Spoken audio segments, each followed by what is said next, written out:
Because fusion is something that Japan has not necessarily been strong about. It's always had a very strong domestic culture that people have sought. What's been one of the things that's been so fascinating about Niseko is that it is Japan's first truly global destination resort.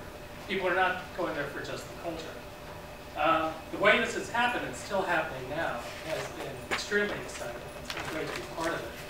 We bought Freedom Inn 4 years ago, part of a wave of a lot of foreign investment coming in. And for me, it was particularly exciting. Being from New York and the Northeast US, I looked at this building and said, oh, that's just like home.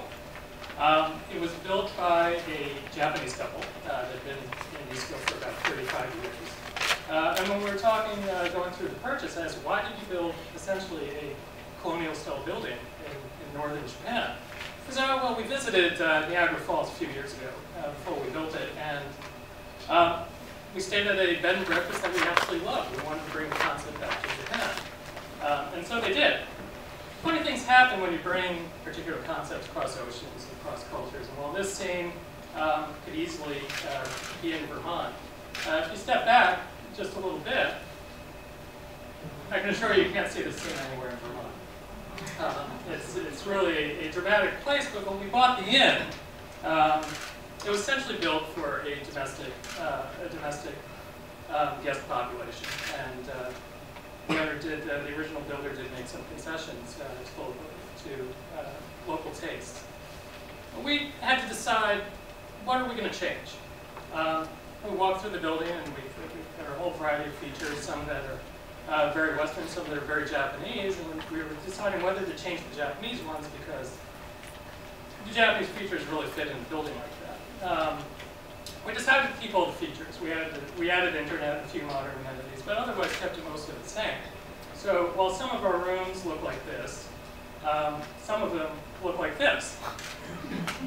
Now it's a tough debate whether to keep this room, again, in a very colonial style structure, but it turns out our guests love it. Our Japanese guests feel very at home in here. And a lot of our Western guests, when they come, they still want to experience something Japanese, and they request this room quite a bit as well. Well, you can't really talk about Niseko without talking about the snow. That's what has put Niseko on the map, and it is very exciting. It's hard to describe how much snow that is. I have to thank the photographer, Glenn Clayton, for providing this picture, because words really can't cover it. I try to entice people verbally to come, and until they show up, they don't really realize. This is not Photoshop. And I was doubtful. I'd spent about 20 years in Japan before we bought the inn, and for the first 10 years there, I never bothered going to Hokkaido for a number of reasons. One was when I first showed up as an exchange student in 1988. I had a great homestay family. I let them know I liked skiing, and they were very, very eager to please. Said, let's go skiing. I'll describe the experience in a few words. Very long traffic jam, sleeping in a car overnight in a dark parking lot, waking up, going up to an extremely crowded slope with impeccably dressed people who have no idea how to ski. And the only choices for lunch were ramen or curry rice. Great cultural experience, not a great ski experience, but I gave it another try when I went back to Tokyo to work after university. And it was more or less the same thing, very long traffic jam, 20 people piling into a single room apartment, drinking all night, that was a new innovation, but then going on a very crowded slope with impeccably dressed people who had no idea how to ski, and curry or ramen for lunch. So I was not particularly enthusiastic about skiing in Japan. When I came up to 10 years later, I did finally make it to Niseko, and the big change that got me up there was not the stories of the snow. People told me about it, and I didn't quite believe them. But in the 1990s, Japan's airline market was heavily regulated. It cost about 80,000 yen to fly from Tokyo to Sapporo. For significantly less, you could fly to the US. And so for my big ski holidays, I always go back to the US. That changed in around 2000. So I made my first trip to Niseko in 2001. And my first experience there was pretty typical, I think, for a lot of people who show up there for the first time. I stepped off the bus from the airport. It was just dumping snow outside with these light, fluffy flakes. And the whole mountain was lit up. It was early evening. to the night skiing. I didn't even bother going to the hotel room, changed my clothes, was on the slopes, and for the next 3 hours, experienced this. That was great. I was hooked. Went back every year after that. 2003, I was riding in a gondola with a couple of Australian fellows and making just pleasant chit-chat. I asked, what are you guys doing here? So we live here. I said, great. What are you doing? I was expected to hear about English teacher, ski instructor. So we're building houses. Really? For who? Oh, friends from Australia. They're all coming up here now. They've given up on the U.S. Too far, too much jet lag, too much altitude sickness. This is in our time zone. And I said, that's interesting. And so year after that, saw phenomenal development coming up, and wanted to become part of it. Now, I was wondering, why was this happening now? Niseko just celebrated its 50th anniversary.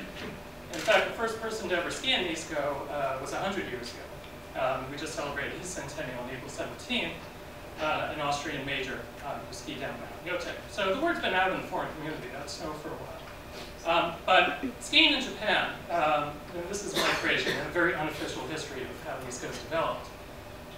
When Niseko was first opened in 1960, it was really attending to a very narrow niche of Japan. Japan overall was creating its economic miracle, people were working like crazy, didn't have a lot of disposable income at the time, so it tended to a very, very small group of people.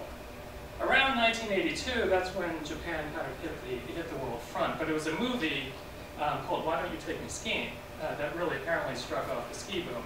A typical movie, romantic comedy, very attractive lady wants to go skiing. A sort of hapless fellow who tries to pursue her, gets the slope, they fall in love, and the whole country falls in love with skiing. And ski resorts throughout the whole country blossomed. There are about 736 ski resorts in Japan at its peak. Well, when we hit the 1990s, there was a strong inspiration to make skiing more international, and skiing has always been viewed as a very European sport. And so the ski resort operators decided to import some European-looking people. And the names up here are not for any particular individual, but funny enough, the people started showing up. A lot of people have the same surname, so I use these as representations. The Rosses, who first showed up, came up on working holiday visas, and they were ski instructors. They're very outdoorsy. A few of them fell in love with the place, made Niseko their home. They started their own businesses, offering ski schools and whitewater rafting and all sorts of adventures. And that they started telling their friends about this great snow. So more of them started showing up, and some went to work for the Rosses, and a few of them we'll call the Bens.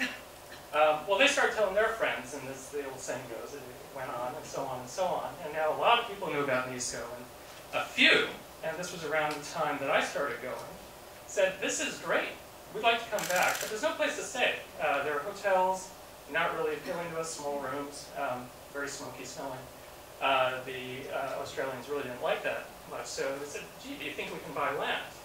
The Bens, being very clever, said, we'll find out. And sure enough, they did. And created what has been one of the most amazing property booms in Japan in recent years. Japan's been in a deflationary spiral for about 2 decades. For the 4 years between 2003 and 2007, Niseko had the fastest growing property prices in all of Japan. And at its very peak, it cost about as much to buy a square meter of land in Niseko as it would in Ginza or Montesando. It was really a phenomenon. Following the Bens were the Simons, and they were the builders, they were the developers. And they started promoting much more ambitious projects, larger buildings, very, very radical design, and we'll get into that.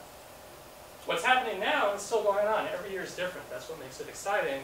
Unfortunately, not enough people with the same surnames to tag one up there, but the current investors are of Chinese origin. We've got Pacific Century Premium Developments here out of Hong Kong, Richard Lee's company, and then we have YTL out of Malaysia, run by the Young family.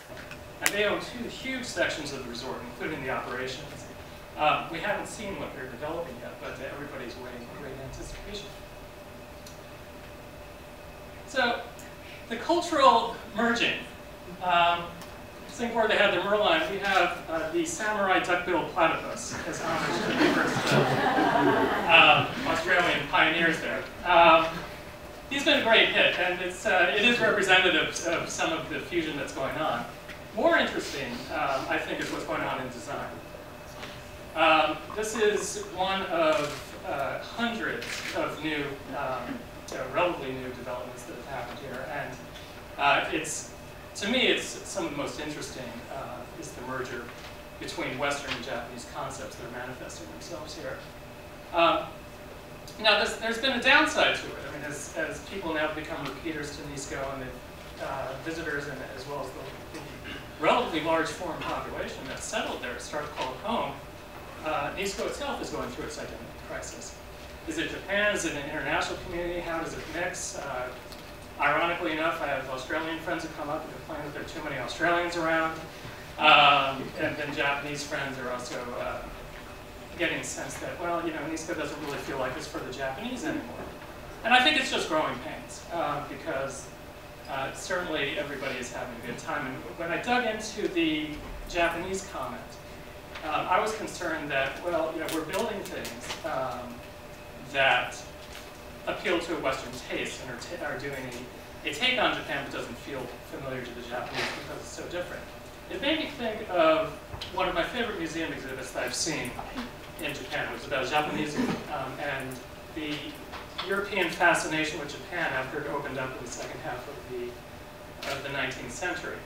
And the images were much more vivid in real life, but on the left you have a print by the famous woodblock printer Hiroshige in his 92 views of Edo, the old Tokyo. Van Gogh apparently saw this in a magazine in Paris and fell in love with the proportions and everything, created his own version of it. It's the same general image, but the presentation is completely different. And through the filter of each of our minds, we come up with something new for whatever we observe. And I think that's what's happening in Niseko now. It's what happened with the Yokotas when they built the Freedom Inn. But what's happening now is on a much bigger and more exciting scale. This is the Odin House, which was developed by a few Europeans who live here in Hong Kong. Lovingly designed with local materials and local craftsmen, but very much built by Westerners to be sold to Westerners and occupied by Westerners. Again, all the snow gives you a hint that it's Niseko, but this could potentially be anywhere, except internally they had to honor Japan. And one of the great things in Japan is bathing is state-of-the-art in the world. And of course, they had to have a wonderful cypress staff to build it out. There are tons of examples, and certainly not enough time to go through all of them. This is the Suiboku Lofts, again developed by a Hong Kong professional, but with very, very Japanese characteristics, and a collaboration between Australian and Japanese architects deliver this. But one of the more interesting characters and individuals up there is Shoya Grigg, who's made Hokkaido his home. And is a designer by training, but he's collaborated with a Sapporo architect by the name of Makoto Nakayama. And some of the things that they've produced have been truly phenomenal. This is Shoya's house, and it's set in the Hanazono hillsides. Absolutely stunning from the outside. What he's done on the inside, I think, is even more interesting because the size is very much a Western proportion, but the structure is very Japanese. The beams that are set there are steel, where traditionally you would see them in wood. And there are two purposes on it. One is the practical. We had over 20 meters of snow this past winter, and he has a flat roof, which is not typical for Hokkaido. So you need something stronger to support that. But it's also Shoya, who's born Peter, and is from Leeds in England. Always talks about his working class and industrial youth, and he used the steel on the outside and the steel on the inside as an homage to that. And I personally love the result. When we're talking about the TED Talk, I spent about 4 hours with him in there trading ideas. The before and after and how Niseko is changing is represented by another Shoya Nakayama project. This was the old J2 hotel. Fairly typical lodging in Japan, fairly low key. Ski vacations generally be in about one night. So not a lot was put into luxury, not a lot into restaurants, again, the ramen versus curry rice choice. When Shoei got together with Nakayama, they renovated this into the Niseko Lodge, which has a number of suite rooms, a restaurant, a wine cellar, a bar, a deli, and an art studio in it. And it's one of my favorite buildings in Niseko. The restaurant downstairs is a bold move, and I think we're going to hear about food and beverage later, but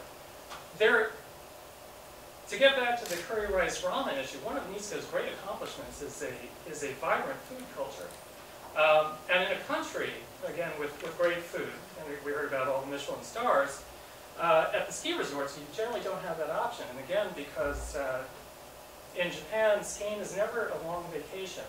It's an incredibly hard-working culture. They don't take long breaks. And without people staying for a long time, you're never going to develop a true restaurant business. You just can't, economically. So one of the great benefits of having the international visitors come in is they stay for a week, they stay for 2 weeks, a month. Our longest guests stay for 2 months. They want to try variety every night in dining, and they've achieved this here. The Odin folks built the barn.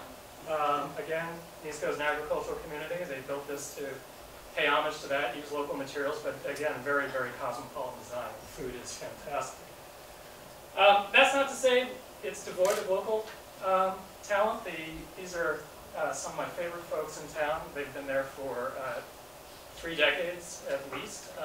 Rai-san and Midori-san, they run a little soba shop that I can honestly tell is probably the best soba in all of Japan. And I've had my Japanese friends confirm it, don't trust my taste. But I had a great time with them. I was in there in February last year. And Midori-san said to me, Cliff, have you heard of a guy named Anthony Bourdain? Anthony Bourdain! Hi! So yeah, why? He's coming next week. Really? Yeah, he wants to film. That's great. Fantastic. The whole world will know about you. He said, no, we told him no. Why? Oh, we don't want to inconvenience our other guests. Very, very, very, humble Japanese sentimentalist. So you turned him away? No, he's coming. So what? I don't get it. Oh, we made him buy all our lunches. All of them. Both sittings. I said, oh, okay, fantastic. Well, you can see it on the web. It's a great show. But it also feels that Niseko is still for the Japanese. It's for everybody. And it's the only place in Japan that I know of right now where people can just come to be themselves. And I think it's the future of resorts. Thank you.